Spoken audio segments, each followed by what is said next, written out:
My hands don't look like mine anymore. They rest on the worn arm of my chair, a map of blue veins and thin skin, tracing a history I feel more than see. Across from me, in his own chair, he sleeps. The morning light cuts across his face, catching every line, every soft edge time has given him. And my heart, it does that thing, that silly, fierce, young thing. It stutters, it leaps, it refuses to understand the calendar. We don't have much time left. We don't say it. We just know it. The way you know a storm is coming by the pressure in the air. The quiet between us now isn't empty. It's full. It holds every single day we chose each other. It started in a silence, too, the musty, peaceful quiet of the old public library on 43rd. I was 42, my world a careful, fragile thing I was rebuilding, one Saturday story time at a time.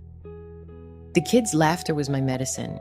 He was just a shape in the fiction aisle, always in a wrinkled dress shirt, always there at 6:15 p.m. sharp. He never pulled a book from the shelf. He just stood there for weeks. One evening, the rain was sheeting down the windows. The library was empty, just the two of us and the hum of the old fluorescent lights. He finally turned. His eyes were the color of a November sky. Tired, so deeply tired. He didn't say hello. His voice was quiet, rough from disuse. Do you believe people meet for a reason, even when the timing's wrong? It wasn't a pickup line. It was a confession. My own timing was a mess of divorce papers and a silence in my apartment that screamed. His was a high-pressure engineering job and a family name heavy with expectation.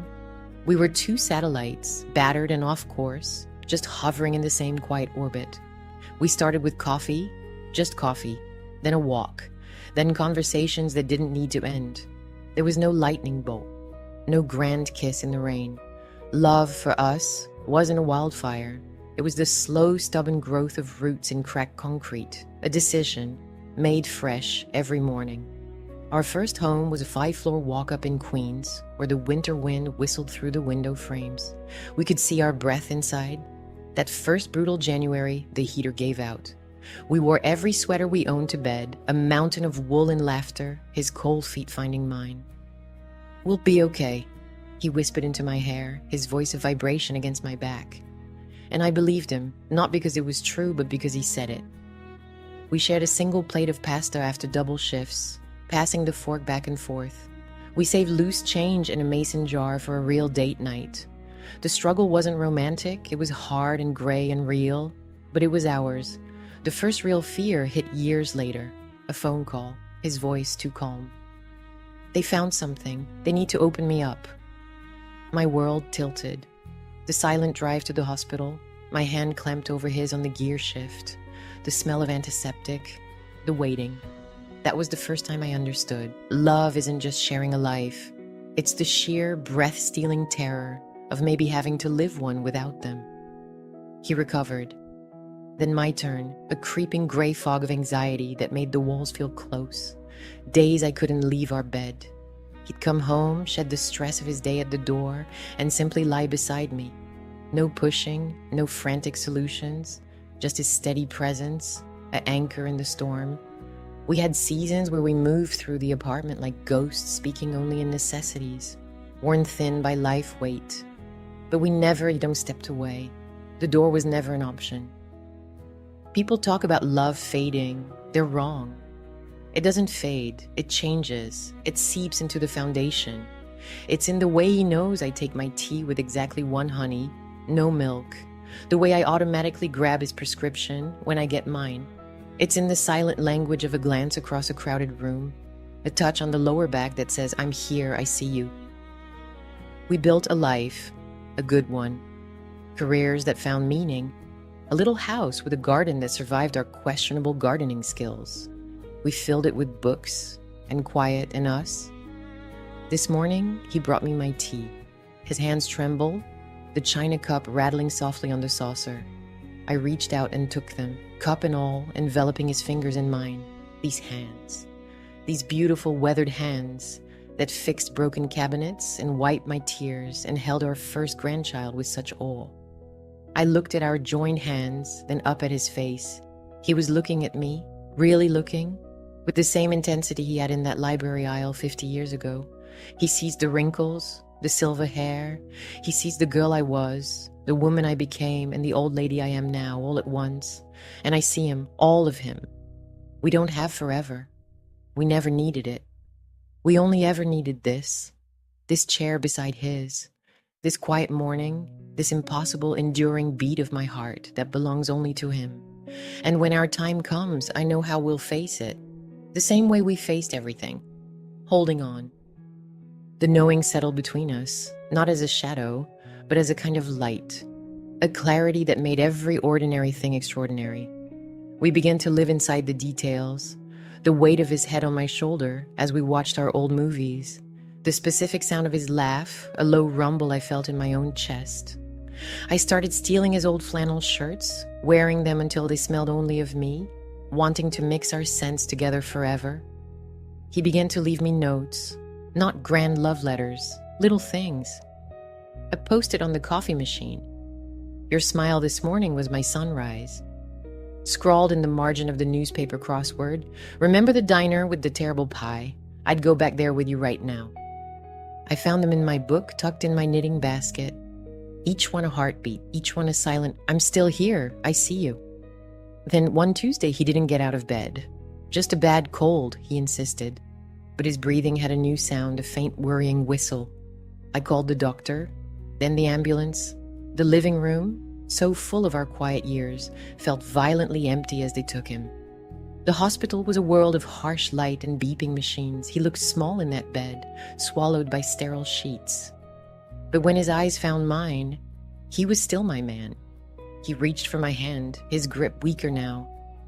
Hey you, he whispered, his voice sandpaper soft. Hey yourself, I said, my own voice thick. I climbed carefully onto the narrow bed, curling into the space they allowed me, my head on his shoulder. We didn't talk about the numbers on the monitors. We talked about our garden, about the stubborn rose bush that finally bloomed, about the stupid, wonderful dog we had for 15 years who used to sleep right between us. The library, he said suddenly, his fingers tracing circles on my palm. That first night, you were wearing a green sweater. It was frayed at the cuffs. A quiet sob caught in my throat. You remember that? I remember everything, he said, his words slowing. I remember the sound of your key in our first apartment door, the way you hump when you're concentrating, the exact shade of your eyes in the sunlight.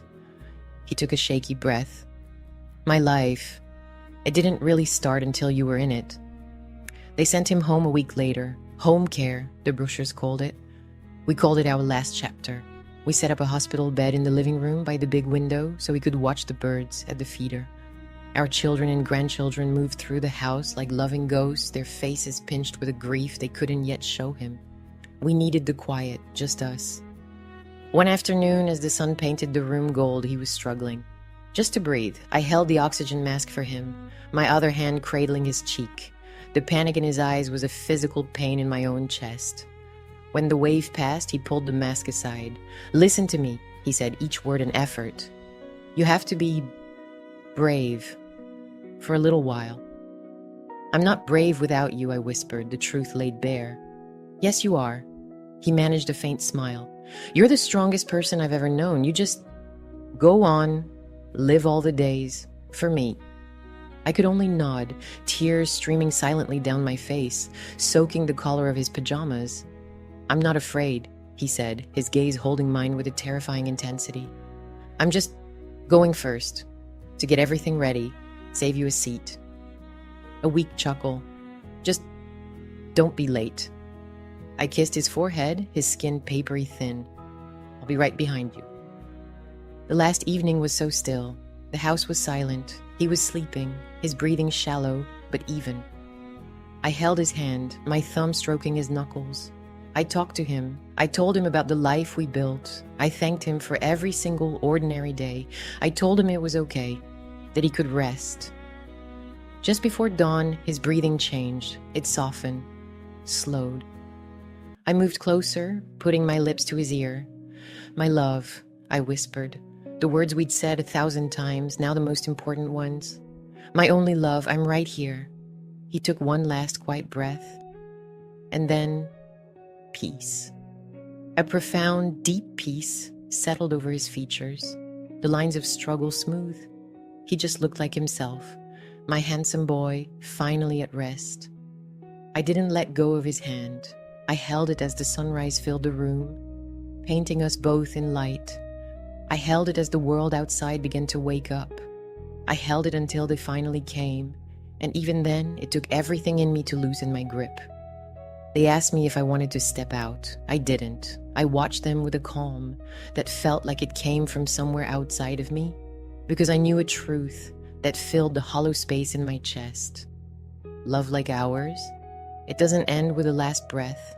It doesn't reside in a beating heart. It lives in the silence left behind. It's in the empty space on his side of the bed that still feels warm. It's in every habit I have that was once ours. People will say he's gone, but he's not.